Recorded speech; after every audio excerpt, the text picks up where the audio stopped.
AKP Good News, Minggu 18 Oktober 2020. Terima kasih untuk seluruh jemaat yang tetap setia beribadah sampai pada saat ini. Menginformasikan untuk pelayan altar pada tanggal 25 Oktober tahun 2020 akan dilayani oleh WL Bapak Yusuf, singer Saudara Yuda serta Saudara Tian, pemusik akan dilayani oleh keyboard Bapak Victor, gitar Saudara Edra, bass Bapak Bima, serta drum akan dilayani oleh Bapak Daniel.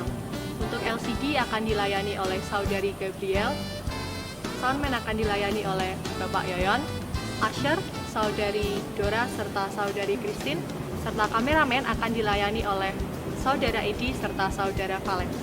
Mengingatkan untuk setiap pelayan altar untuk mempersiapkan diri setiap hari Jumat pukul 4 sore untuk melaksanakan rekaman ibadah.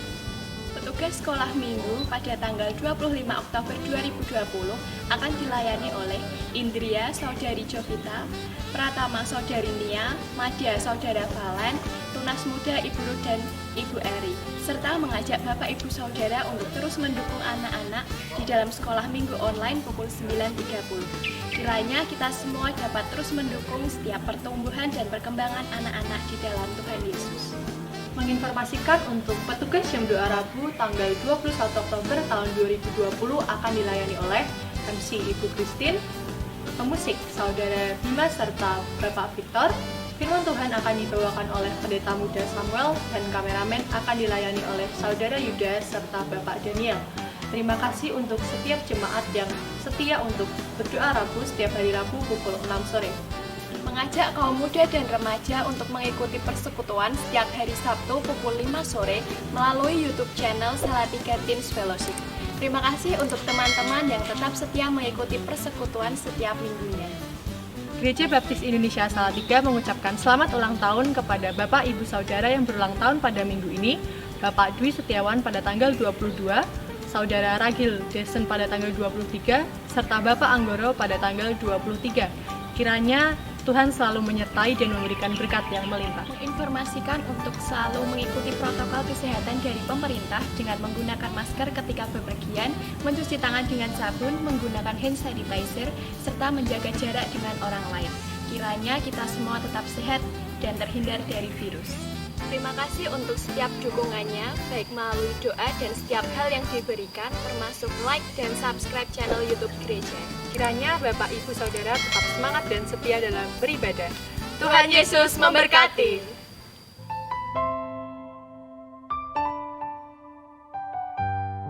Shalom Bapak Ibu dan Saudara yang dikasihi oleh Tuhan Yesus Kristus. Bagaimana kabarnya? Saya yakin dan percaya semuanya dalam keadaan sehat. Nah, pastinya selama seminggu ini kita beroleh berkat yang luar biasa dari Tuhan. Dan saat ini saya ajak Bapak Ibu dan Saudara untuk bersaat teduh sejenak. Kita akan merenungkan kasih Tuhan. Kita akan sama-sama pujikan, sujud di altarnya.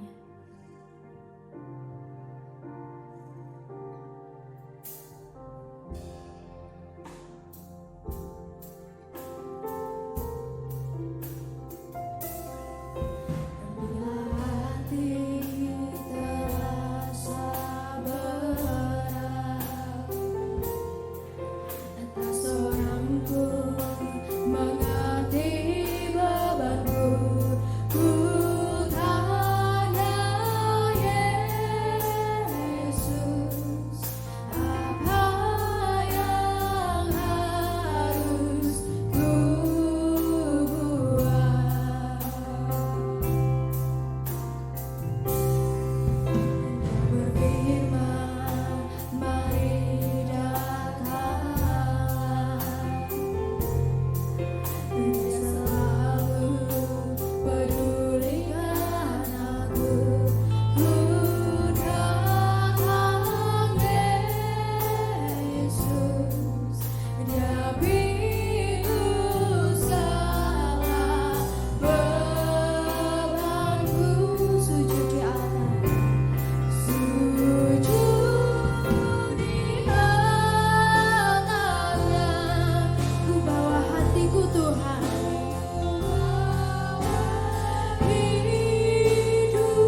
kasih Tuhan untuk kasih-Mu, untuk kesetiaan-Mu. Kami boleh berada di tempat ini, kami boleh memuji nama-Mu Tuhan. Dan saat ini Bapa, kami akan memulai ibadah kami, kiranya Kau yang berkati dari awal, pertengahan, hingga akhir Bapa. Kami mau serahkan semuanya dalam tangan kuasa-Mu, Tuhan Yesus Kristus, haleluya, amin. Masih tetap semangat? Kita masih akan terus memuji Tuhan. Kita akan sama-sama pujikan Ku Kan Terbang.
Berkat yang telah Tuhan berikan kepada kita melalui persembahan.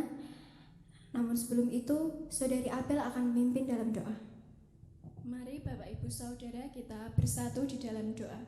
Mengucap syukur Tuhan untuk kasih-Mu di setiap kehidupan kami. Terima kasih untuk kesempatan yang indah ini kami boleh bersekutu dan memuliakan nama-Mu. Tuhan, pada saat ini kami akan mengembalikan yang terbaik untuk Engkau. Kiranya Engkau memberkati setiap persembahan dan persepuluhan kami ya Tuhan, kiranya dapat menjadi berkat bagi gereja-Mu di tempat ini.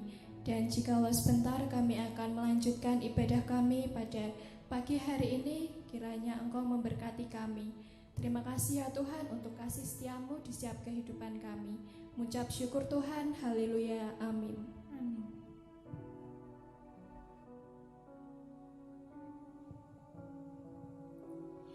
Saat ini kita akan menyiapkan hati dan pikiran kita untuk mendengarkan firman Tuhan yang akan disampaikan oleh hambanya pendeta muda Samuel Dwi Martono. Namun sebelum itu kita akan sama-sama pujikan Kasih-Mu Tiada Dua.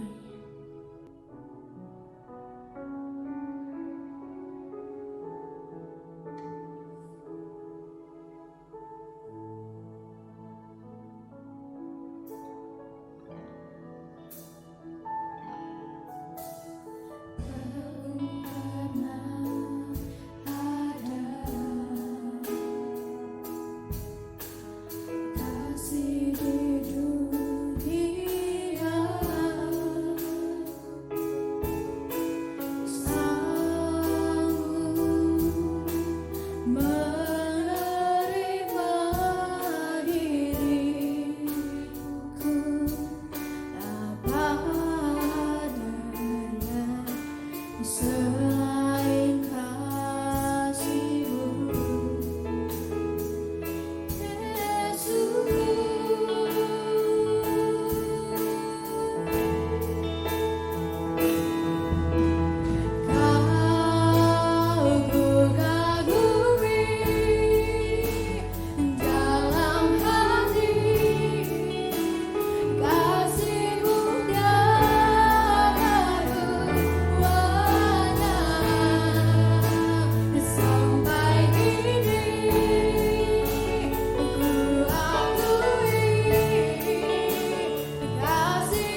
Kita mengambil waktu untuk berdoa sejenak.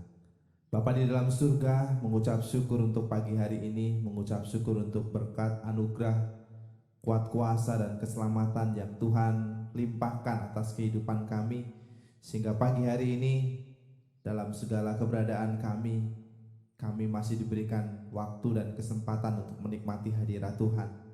Terima kasih Bapa, dan biarlah kuasa firman-Mu sungguh nyata atas setiap kehidupan kami, mengubahkan, menguatkan, memulihkan kehidupan kami.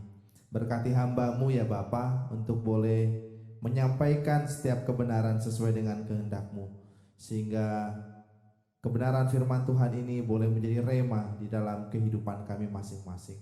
Terima kasih Tuhan, di dalam nama Yesus kami berdoa, kami mengucap syukur, haleluya, amin. Shalom Bapak Ibu dan Saudara yang terkasih di dalam Tuhan Yesus Kristus. Sungguh sangat bersuka cita boleh bersama-sama kembali dalam ibadah online pada pagi hari ini. Mengucap syukur kepada Tuhan karena kita masih diberikan kekuatan, kesehatan oleh Tuhan untuk menikmati berkat Allah sampai pada minggu ini. Nah saudara-saudara yang terkasih di dalam Tuhan Yesus Kristus, saya mengajak Bapak Ibu untuk bersama-sama belajar firman Tuhan. Tema kebenaran firman Tuhan pada pagi hari ini adalah menang atas rasa tawar hati. Nah saudara-saudara yang terkasih di dalam Tuhan, mari kita akan bersama-sama membuka Alkitab kita di dalam 2 Korintus pasal yang keempat, ayat yang ke-16 sampai dengan ayat yang ke-17. Saya mengajak Bapak Ibu Saudara untuk membaca bagian firman Tuhan ini. Saya akan menolong Bapak Ibu membaca secara pelan-pelan. Bapak Ibu bisa mengikuti dari rumah masing-masing melalui Alkitab Bapak Ibu Saudara. 2 Korintus pasal 4, kita akan melihat ayat yang ke-16 sampai dengan ayat yang ke-18. Saya akan membacakan bagian firman Tuhan ini bagi Bapak Ibu Saudara sekalian. Sebab itu kami tidak tawar hati, tetapi meskipun manusia lahiriah kami semakin merosot, namun manusia batiniah kami dibaharui dari sehari ke sehari. Sebab penderitaan ringan yang sekarang ini mengerjakan bagi kami kemuliaan kekal yang melebihi segala-galanya, jauh lebih besar daripada penderitaan kami. Sebab kami tidak memperhatikan yang kelihatan, melainkan yang tak kelihatan. Karena yang kelihatan adalah sementara, sedangkan yang tak kelihatan adalah kekal. Nah Bapak Ibu Saudara yang terkasih di dalam Tuhan Yesus Kristus, saya mau katakan bahwa tidak satu orang pun yang kebal terhadap situasi tawar hati. Sesungguhnya kalau kita melihat dalam kehidupan kita, setiap orang dalam setiap aspek kehidupan pasti pernah menghadapi yang namanya situasi tawar hati. Situasi tawar hati cenderung muncul ketika kita diperhadapkan dengan pergumulan kehidupan yang cukup berat. Ketika kita diperhadapkan dengan berbagai tantangan, ketika kita diperhadapkan dengan berbagai-bagai kesulitan, dengan kegagalan di dalam kehidupan kita, kita cenderung menjadi orang-orang yang tawar hati di dalam kehidupan kita. Nah saudara-saudara yang terkasih di dalam Tuhan Yesus Kristus, sesungguhnya situasi tawar hati adalah situasi yang wajar, situasi yang manusiawi yang sebenarnya bisa terjadi dalam kehidupan siapapun. Tetapi kalau kita terus-menerus larut dalam situasi tawar hati, itu bisa berakibat sesuatu yang buruk bagi kehidupan kita, bahkan bagi kehidupan orang lain, bahkan juga di dalam hubungan kita dengan Tuhan. Kalau kita membaca di dalam Amsal 24 ayat yang ke-10, di situ dikatakan, jika engkau tawar hati pada masa kesesakan, kecillah kekuatanmu. Tawar hati cenderung membuat kita menjadi orang-orang yang putus asa, kecewa. Ketika kita mengalami situasi tawar hati di dalam kehidupan kita, itu bisa mengganggu ritme hidup kita yang positif. Kadang-kadang kita menjadi orang yang kehilangan kegairahan. Kita menjadi orang yang kehilangan semangat untuk menjalani kehidupan. Ketika kita mengalami rasa tawar hati di dalam kehidupan kita, kita cenderung memiliki pandangan yang negatif terhadap diri sendiri, terhadap orang lain, bahkan terhadap Tuhan. Tidak jarang situasi tawar hati membuat kita menyalahkan orang lain, menyalahkan keadaan, bahkan menyalahkan Tuhan. Ini inilah yang terjadi. Itu sebabnya penulis Amsal mengatakan, kalau engkau tawar hati pada masa kesesakan, kecillah kekuatan. Tawar hati bisa menjadi sesuatu yang berakibat buruk di dalam kehidupan kita, bagi kehidupan kita, bahkan dalam hubungan kita dengan Tuhan, kalau itu kita biarkan berlarut-larut di dalam kehidupan kita. Nah, saudara-saudara yang terkasih di dalam Tuhan Yesus Kristus, karenanya pagi hari ini saya mengajak Bapak Ibu Saudara untuk kita belajar dari seorang Rasul Paulus, seorang Rasul Kristus yang dalam masa pelayanannya dia menghadapi banyak tantangan, tetapi di dalam ayat yang ke-16 dia mengatakan, sebab itu kami tidak tawar hati. Nah, saudara, mari perhatikan apa yang terjadi dengan kehidupan Paulus di dalam 2 Korintus pasal 4 ayat yang ke-7 sampai dengan ayat yang ke-11. Di situ dikatakan demikian. Tetapi harta ini kami punyai dalam bejana tanah liat, supaya nyata bahwa kekuatan yang berlimpah-limpah itu berasal dari Allah, bukan dari diri kami. Dalam segala hal kami ditindas, namun kami tidak terjepit. Kami habis akal, namun tidak putus asa. Kami dianiaya, namun tidak ditinggalkan sendirian. Kami dihempaskan, namun tidak binasa. Kami senantiasa membawa kematian Yesus di dalam tubuh kami, supaya kehidupan Yesus juga menjadi nyata di dalam tubuh kami. Sebab kami yang masih hidup ini terus-menerus diserahkan kepada maut karena Yesus, supaya juga hidup Yesus menjadi nyata di dalam tubuh kami yang fana ini. Nah, saudara-saudara, perhatikan bagaimana Paulus menghadapi tantangan demi tantangan di dalam pelayanannya. Dia menghadapi penganiayaan, dia menghadapi penolakan, dia menghadapi penyesahan dari orang-orang yang dilayani. Dia harus menempuh perjalanan yang cukup panjang, perjalanan yang cukup sukar, dalam ratusan bahkan ribuan kilometer. Tetapi kita bisa melihat bagaimana Paulus mengatakan, karena itu kami tetap tidak tawar hati. Di dalam pasal yang keempat ayat yang pertama, Paulus juga mengatakan hal itu kepada jemaat di Korintus. Oleh kemurahan Allah kami telah menerima pelayanan ini, karena itu kami tidak tawar hati. Nah, saudara-saudara yang terkasih di dalam Tuhan Yesus Kristus, sebagai seorang pemberita Injil yang menghadapi begitu banyak tantangan yang membawa Paulus bisa saja mengalami situasi yang tawar hati, tetapi Paulus menolak untuk menjadi orang yang tawar hati. Paulus berupaya keluar dari situasi tawar hati. Paulus berupaya untuk mengalahkan situasi tawar hati yang bisa saja terjadi dalam hidupnya oleh berbagai tekanan yang terjadi. Nah, saudara yang terkasih di dalam Tuhan Yesus Kristus, tentu saja Paulus pernah mengalami kekecewaan. Paulus pernah hampir putus asa. Paulus pernah hampir menyerah dalam pelayanannya, tetapi dia bangkit. Dia tidak mau dikalahkan oleh perasaan tawar hati. Dia bangkit dan mengerjakan panggilan pelayanannya sampai akhir hidupnya, sekalipun dia harus menghadapi berbagai-bagai kesulitan di dalam pelayanan. Nah, saudara-saudara terkasih di dalam Tuhan Yesus Kristus, bagian inilah yang kita mau pelajari pada hari ini. Bagian inilah yang kita mau lihat dari kehidupan Paulus pada hari ini. Setidaknya kita bisa belajar ada 3 rahasia Paulus untuk dia bisa keluar dari situasi tawar hati. Hal yang pertama yang dilakukan Paulus adalah di dalam ayat yang ke-16, dia membangun manusia rohani melebihi perkara-perkara jasmani. Inilah yang dilakukan Paulus, membangun manusia batiniah melebihi membangun perkara-perkara lahiriah. Inilah yang dilakukan oleh Paulus, dan kita bisa lihat di dalam ayat yang ke-16 di situ dikatakan, sebab itu kami tidak tawar hati, tetapi meskipun manusia lahiriah kami semakin merosot, namun manusia batiniah kami dibaharui dari sehari ke sehari. Nah, saudara-saudara yang terkasih di dalam Tuhan Yesus Kristus, secara alamiah, secara lahiriah, tubuh jasmani kita, manusia jasmani kita, manusia lahiriah kita akan menjadi semakin lemah. Kita akan mengalami kemerosotan, kita akan mengalami penurunan secara fisik. Sejalan dengan pertambahan usia kita, kita akan mengalami kemerosotan secara lahiriah. Pendengaran kita menurun, pandangan kita menurun, mulai kabur, daya ingat kita merosot. Penampilan kita juga merosot, kekuatan kita merosot. Itulah yang terjadi di dalam kehidupan kita.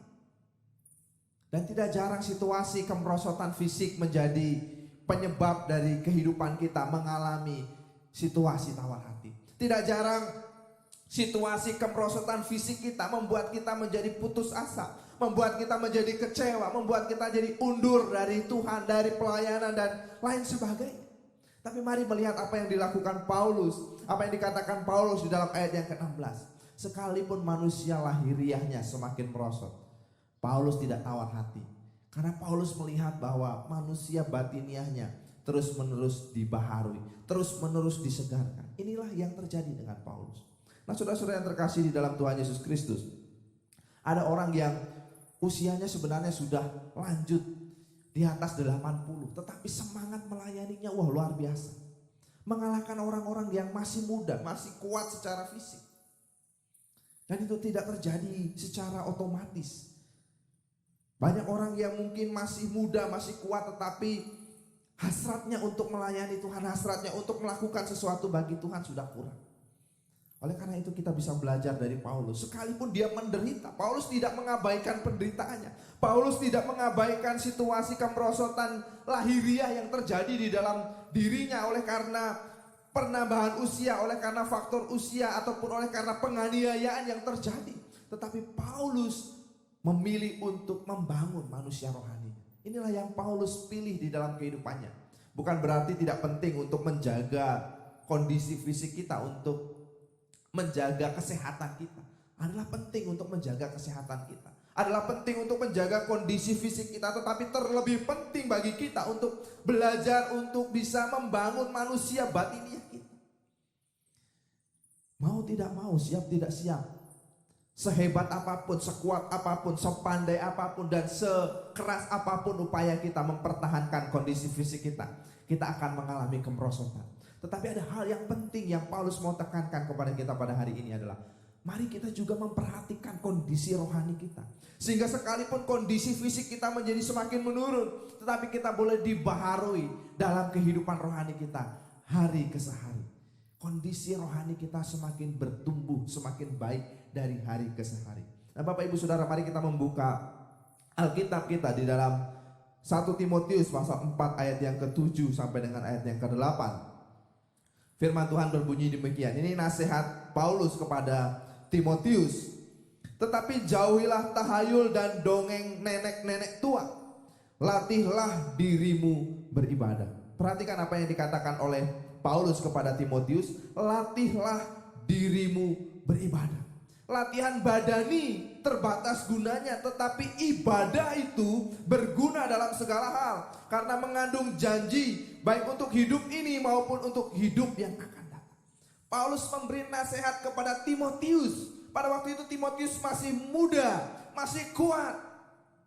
Tetapi Paulus berkata, tetap latihlah dirimu beribadah. Sebab latihan badani itu terbatas gunanya, tetapi ibadah itu berguna bagi hidup masa kini maupun hidup masa yang akan datang. Jadi jangan karena kita merasa, oh saya masih muda, nanti saja saya beribadah kepada Tuhan. Tidak. Mulailah dari sekarang untuk melatih diri kita beribadah kepada Tuhan. Untuk melatih manusia batiniah kita sehingga dibaharui dari sehari ke sehari. Paulus mendorong Timotius untuk melatih diri untuk beribadah, supaya manusia batiniahnya dibaharui dari hari ke hari. Sehingga ketika Timotius semakin tua, semakin merosot kondisi fisiknya, dia masih tetap semangat untuk melayani Tuhan. Nah, saudara-saudara yang terkasih di dalam Tuhan Yesus Kristus, mari gunakan kesempatan yang ada untuk terus melatih diri kita, untuk melatih kehidupan rohani kita semakin bertumbuh di dalam Kristus. Mari kita menggunakan waktu-waktu yang ada untuk semakin melekat kepada Tuhan, semakin hidup mendekat kepada Tuhan. Nabi Yesaya di dalam Yesaya 40 ayat yang ke-31 mengatakan, mereka yang menanti-nantikan Tuhan mendapat kekuatan baru. Mereka seumpama Raja Wali yang naik terbang dengan kekuatan sayapnya. Mereka berlari dan tidak menjadi lesu. Mereka berjalan dan tidak menjadi lemah. Inilah yang dikatakan oleh Yesaya kepada orang-orang Israel pada waktu itu. Di tengah-tengah kemerosotan kehidupan bangsa Israel dan bangsa Yehuda pada waktu itu, Yesaya mengingatkan bahwa setiap orang yang menanti-nantikan Tuhan, setiap orang yang membangun hubungan dengan Tuhan akan mendapatkan kekuatan baru. Sekalipun secara fisik mengalami penurunan, secara fisik mengalami kemerosotan, tetapi rohani mereka dikuatkan dan dibangunkan. Nah, Bapak Ibu Saudara yang terkasih di dalam Tuhan Yesus Kristus, mari kita menggunakan waktu-waktu ini untuk membangun kehidupan rohani kita. Pandemi ini memberi banyak kesempatan bagi kita untuk lebih banyak bersama dengan keluarga. Gunakan itu untuk membangun mesbah keluarga. Gunakan itu untuk bisa membangun kehidupan rohani kita bersama dengan keluarga. Mari habiskan waktu-waktu kita yang masih tersisa ini untuk membangun kehidupan rohani kita di dalam keluarga kita. Dan kita akan dibaharui dari sehari ke sehari.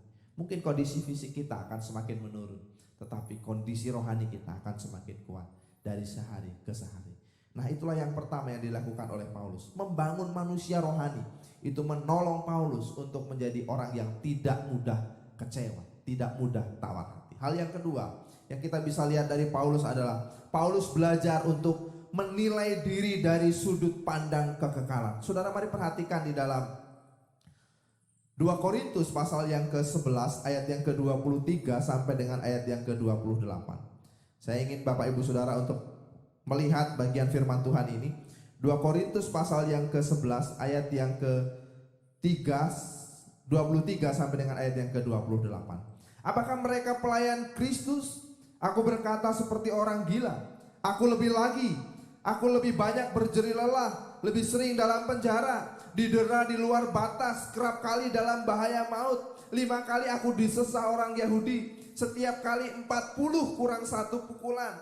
3 kali aku didera, 1 kali aku dilempari dengan batu, 3 kali mengalami karam kapal. Sehari semalam aku terkatung-katung di tengah laut. Dalam perjalananku aku sering diancam bahaya banjir dan bahaya penyamun, bahaya dari orang-orang Yahudi, dari pihak orang-orang bukan Yahudi, bahaya di kota, bahaya di padang gurun, bahaya di tengah laut, bahaya dari pihak saudara-saudara palsu. Aku banyak berjerih lelah dan bekerja berat. Kerap kali aku tidak tidur, aku lapar, dahaga. Kerap kali aku berpuasa, kedinginan dan tanpa pakaian. Dan dengan tidak menyebut banyak hal lain lagi, urusanku sehari-hari yaitu memelihara semua jemaat-jemaat. Nah, saudara-saudara yang terkasih di dalam Tuhan Yesus Kristus, kita bisa melihat di sini bahwa Paulus menghadapi penderitaan yang luar biasa. Mungkin penderitaan yang kita alami saat ini juga luar biasa menurut kita. Tetapi mari kita melihat apa yang Paulus katakan di dalam 2 Korintus pasal 4 ayat yang ke-17. Dalam penderitaan yang luar biasa itu Paulus mengatakan, sebab penderitaan ringan yang sekarang ini mengerjakan bagi kami kemuliaan kekal yang melebihi segala-galanya, jauh lebih besar daripada penderitaan kami.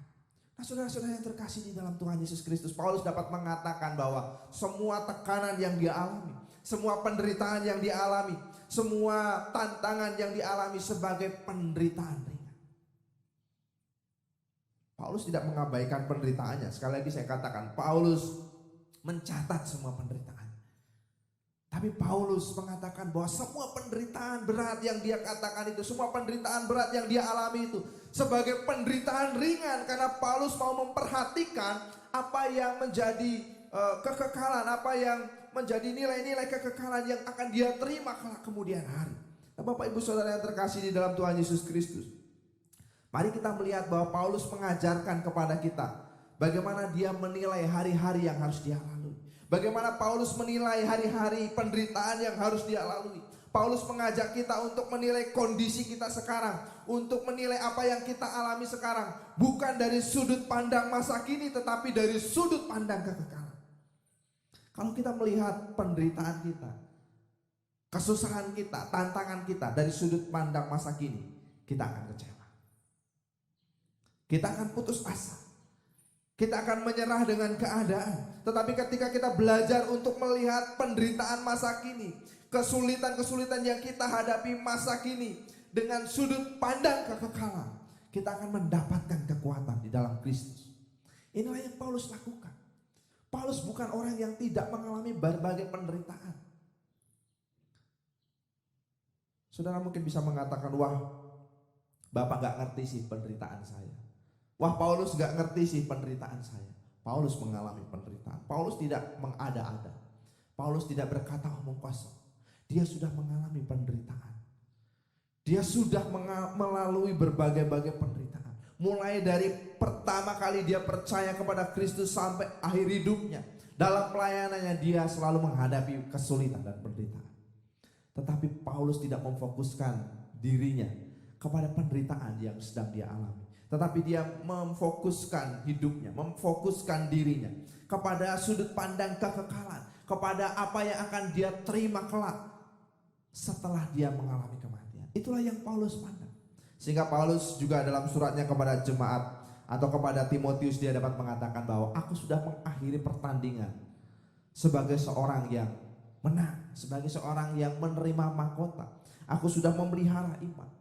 Paulus bisa mengakhiri hidupnya sebagai seorang pemenang, bukan sebagai seorang pecundang. Karena Paulus melihat kepada apa yang akan dia terima kelak. Melihat penderitaan masa kini dalam sudut pandang kekekalan. Itulah cara Paulus untuk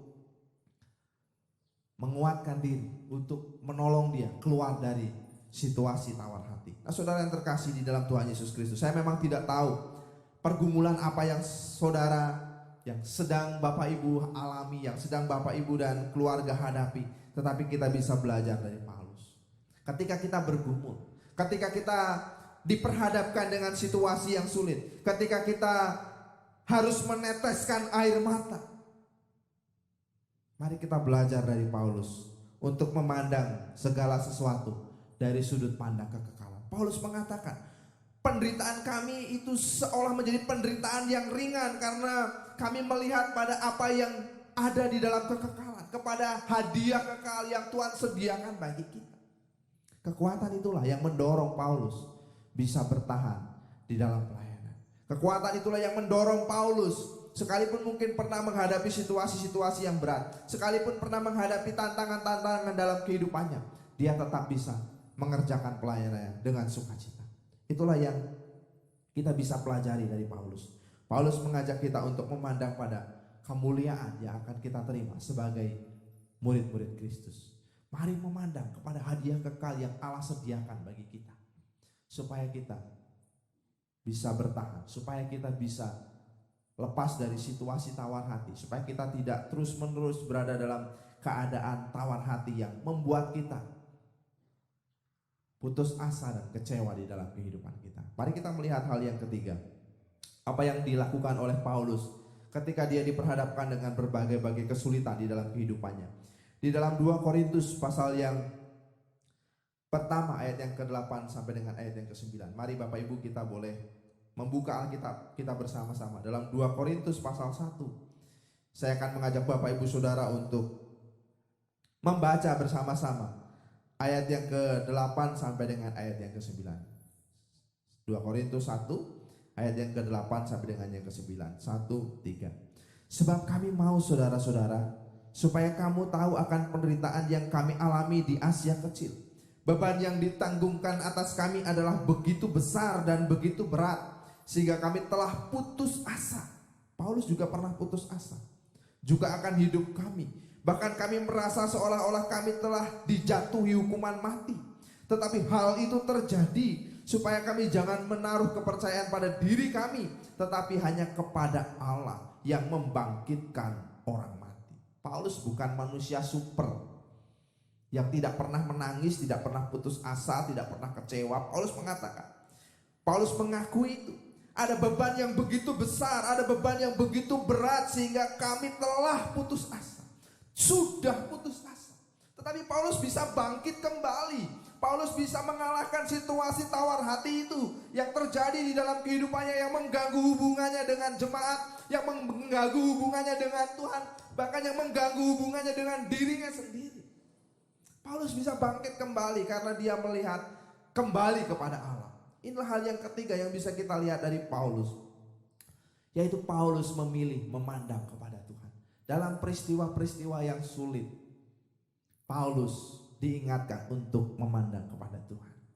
Dalam peristiwa-peristiwa yang sulit kita diingatkan untuk memandang kepada Tuhan. Dalam suratnya kepada jemaat di Roma, Paulus mengatakan bahwa Allah turut bekerja dalam segala sesuatu. Allah turut bekerja dalam segala sesuatu untuk mendatangkan kebaikan bagi mereka yang mengasihi Dia, bagi mereka yang dipanggil sesuai dengan rencana. Nah, saudara-saudara yang terkasih di dalam Tuhan Yesus Kristus, belajar dari apa yang dilakukan Paulus, kita bisa bebas dari situasi tawar hati. Kita bisa menang atas situasi tawar hati ketika kita mau melibatkan Tuhan dalam setiap hal dalam kehidupan kita. Kadang-kadang fokus kita adalah kepada apa yang kita miliki. Kita cenderung memperhatikan apa yang kelihatan dalam perjalanan hidup kita, dalam perjalanan membangun keluarga, dalam perjalanan membangun pekerjaan, dalam perjalanan membangun pelayanan.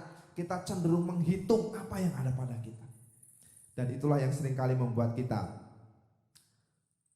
sulit untuk menang atas situasi tawar hati. Ketika kita menghitung kekuatan kita, ketika kita menghitung apa yang kita miliki, ketika kita terus menghitung sumber daya kita, tidak jarang kita akan mengalami kekecewaan. Karena kita melihat ada banyak kelemahan-kelemahan dalam diri kita. Tapi mari belajar dari Paulus. Paulus melihat pekerjaan ini bukan pekerjaan miliknya. Ini adalah pekerjaan Tuhan. Dan pasti Tuhan akan bekerja melampaui apa yang dapat kita lakukan dan doakan. Nah, saudara-saudara yang terkasih di dalam Tuhan Yesus Kristus, kadang-kadang kita terlalu fokus memperhatikan kekuatan kita. Kita terlalu fokus memperhatikan persoalan-persoalan kita. Kita terlalu fokus memperhatikan kesulitan-kesulitan yang kita hadapi. Tapi Paulus mengajar kita untuk ayo memperhatikan kuasa Tuhan. Ayo memperhatikan apa yang Tuhan mau lakukan di dalam kehidupan kita. Mau kembali kepada Tuhan, sebab hanya dengan kembali kepada Tuhan kita memiliki jalan keluar di dalam segala masalah kita. Dalam setiap situasi kehidupan kita, Tuhan bekerja secara luar biasa. Nah, saudara-saudara yang terkasih di dalam Tuhan Yesus Kristus, mari kita belajar dari apa yang Paulus lakukan. Kiranya dalam segala pergumulan kita tetap kuat. Kita tidak menjadi orang-orang yang gampang kecewa, gampang tawar hati, gampang menyerah dengan keadaan. Kita bisa belajar dari Paulus. Dalam segala tantangan, dia berkata, aku tidak tawar hati. Kami memilih, kami menolak untuk tawar hati. Sebab kami tahu panggilan pelayanan itu berasal dari Allah. Mari kita membaca ayat yang terakhir dalam 2 Korintus 4 ayat yang pertama. Saya mengajak Bapak Ibu Saudara untuk bersama-sama membaca bagian firman Tuhan ini. Dan biarlah bagian firman Tuhan ini boleh menguatkan kehidupan kita. Oleh kemurahan Allah kami telah menerima pelayanan ini. Karena itu kami tidak tawar hati. Nah, saudara-saudara yang terkasih di dalam Tuhan Yesus Kristus, kesadaran akan siapa yang memanggil kita, kesadaran akan kuasa Allah yang bekerja di dalam kehidupan kita akan menolong kita untuk menjadi pribadi-pribadi yang kuat, akan menolong kita untuk menjadi pribadi-pribadi yang tidak mudah tawar hati dalam segala keadaan kita.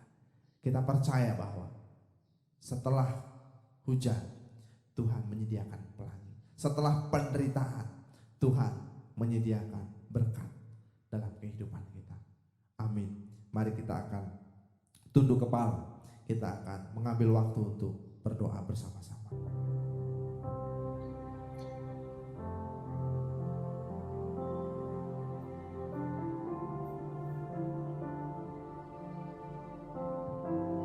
Seperti pelangi sehabis hujan, itulah janji setia Tuhan kepada kita. Di balik setiap keadaan duka, di balik setiap kesulitan yang mungkin terjadi di dalam kehidupan kita, Tuhan menyediakan jalan, Tuhan menyediakan pertolongan bagi setiap kita. Mari kita naikkan pujian ini sebagai pengakuan iman kita di hadapan Tuhan. Seperti pelangi sehabis hujan.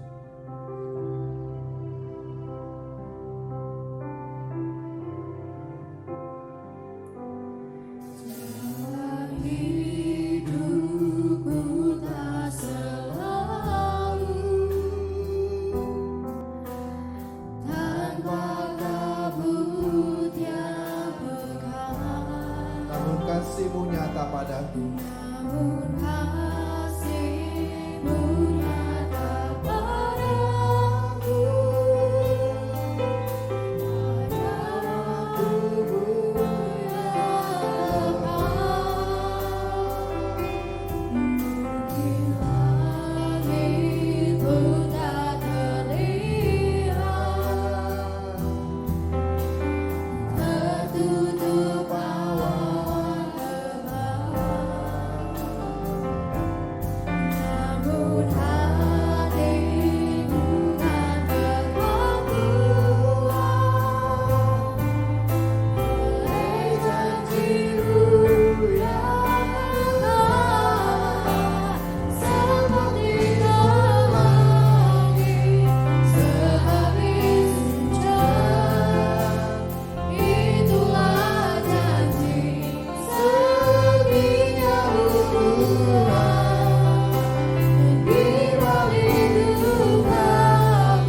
sediakan bagi kita.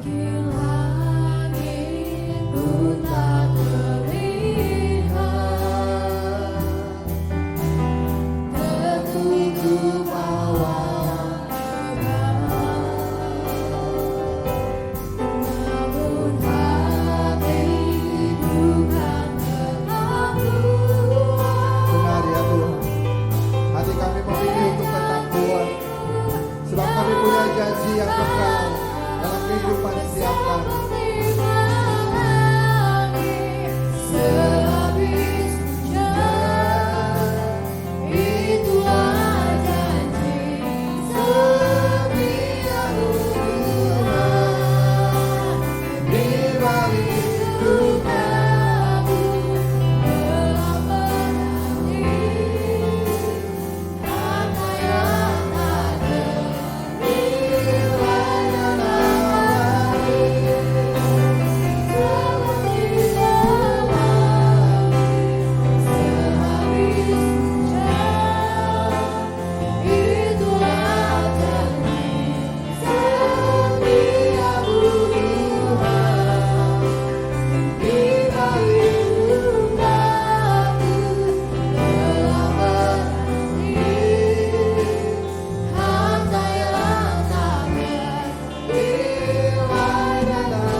Benar ya Tuhan, kami meyakini bahwa di balik situasi kedukaan, di balik setiap persoalan, di balik setiap kesulitan yang kami harus hadapi, Tuhan berjanji memberi kami jalan keluar. Seperti firman-Mu yang menolong kami, mengingatkan kami bahwa Tuhan tidak memberi kami tantangan, Tuhan tidak memberi kami kesulitan, pencobaan melebihi kekuatan kami. Dan biarlah pujian ini menguatkan kami. Kami mau meyakini bahwa sehabis hujan ada pelangi, ada sesuatu yang indah yang Tuhan sediakan bagi kami. Mari Bapak Ibu sekali lagi kita naikkan bagian ref dari pujian ini. Mari katakan seperti pelangi sehabis hujan. Itulah janji setia Tuhan bagi kehidupan kami.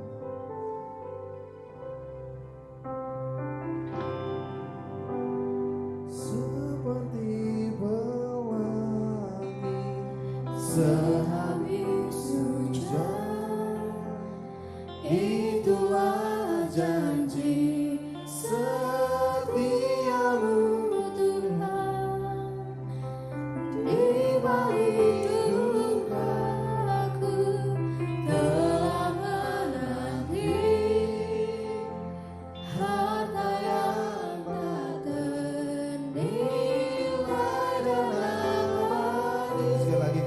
seperti pelangi. Benar ya Tuhan, seperti pelangi sehabis hujan. Demikian janji setia Tuhan. Setiamu Tuhan, di balik dukaku telah menanti harta yang tak ternilai dan abadi. Terima kasih Tuhan. Biarlah janji-Mu nyata dalam setiap langkah kehidupan kami. Kami mau berserah penuh kepada Tuhan. Kami tidak mau menjadi pribadi yang tawar hati. Kami tidak mau tantangan membuat kami kecewa, membuat kami putus asa. Kami mau berserah kepada Tuhan. Kami yakin ada pertolongan, ada kuat kuasa Tuhan yang boleh menopang kehidupan kami, boleh menopang kami secara pribadi, menopang keluarga kami, bahkan menopang gereja ini. Kami juga berserah penuh atas apa yang menjadi pergumulan gereja-Mu Tuhan. Bersyukur untuk lawatan Tuhan, pertolongan Tuhan bagi pelayanan pekerjaan Tuhan di gereja ini. Demikian juga pelayanan pekerjaan Tuhan di BPW Ampen. Kami sepenuhnya meyakini bahwa Tuhan bekerja dan berkuasa. Tuhan menolong kami. Kami menyerahkan pergumulan kami saat ini untuk PAUD Sangkit yang saat ini juga sedang mengerjakan perizinan. Kami percaya ada pertolongan Tuhan yang boleh dinyatakan, sehingga PAUD ini boleh terus ada dan boleh memberkati banyak orang. Kami juga berdoa untuk perancang yang tahun ini memasuki masa-masa akhir tugas kami. Kami berdoa Tuhan memberkati setiap kami tetap berkomitmen, tetap semangat untuk melayani Tuhan. Demikian juga seluruh umat-Mu Tuhan. Berilah damai sejahtera dan sukacita bagi setiap kami. Berilah setiap keluarga kebahagiaan dan masa depan, supaya kami boleh menjalani hari-hari kami dengan penuh keyakinan. Terima kasih atas pertolongan-Mu, atas berkat-Mu yang tak terhingga bagi setiap kami Tuhan. Tidak ada kata-kata yang dapat membalas puji-pujian, yang dapat membalas kebaikan Tuhan. Dan biarlah bakti kami pada hari ini bagian dari persembahan yang kami mau persembahkan kepada Tuhan. Biarlah bakti kami menjadi dupa yang harum di hadapan Tuhan.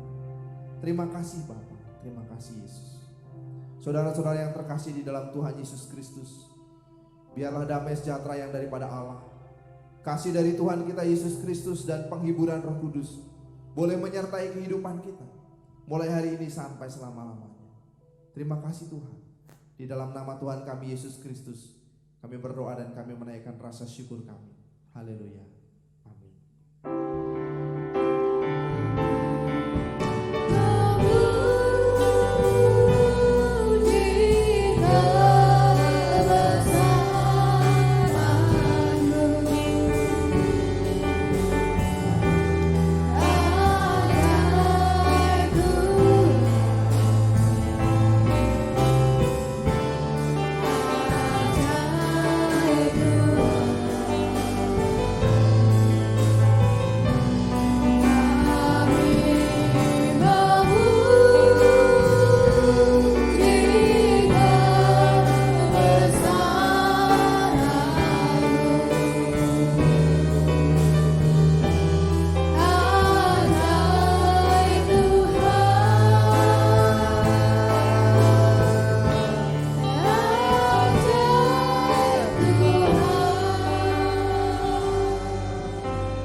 Selamat berhari Minggu, Tuhan Yesus memberkati.